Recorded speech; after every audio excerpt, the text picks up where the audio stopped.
आंख से आंख मिलाकर कहेगा बड़े बड़े। খোঁজ পাওয়া যাচ্ছে না ভারতের খ্যাতনামা কমেডিয়ান সুনীল পালের।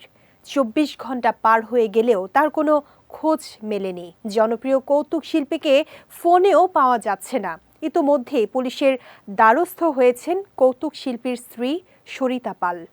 জানা গেছে, দ্য গ্রেট ইন্ডিয়ান লাফটার চ্যালেঞ্জের বিজয়ী সুনীল পাল তার একটি শোয়ের জন্য কিছুদিন মুম্বাইয়ের বাইরে ছিলেন।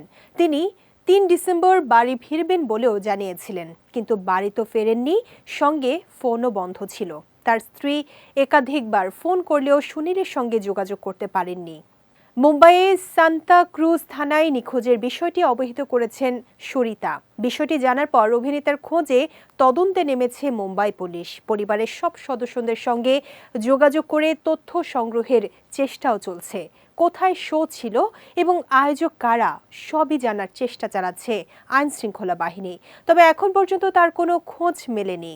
২০০৫ সালে the Great Indian Laughter Challenge শোয়ে জয়ের মাধ্যমে কমেডিয়ান খ্যাতি লাভ করেন সুনীল।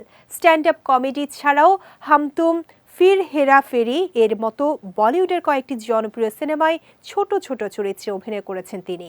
তিনি শুধু একজন কৌতুক অভিনেতাই নন, অন্যান্য চরিত্রেও তার অভিনয় নজর কাড়া। ২০১০ সালে তার ছবি ভাবনাও কো সমঝো পরিচালনা করেছিলেন, যে সিনেমায় তিনি একজন বড় মাপের কৌতুক অভিনেতা হিসেবে কাজ করেছিলেন।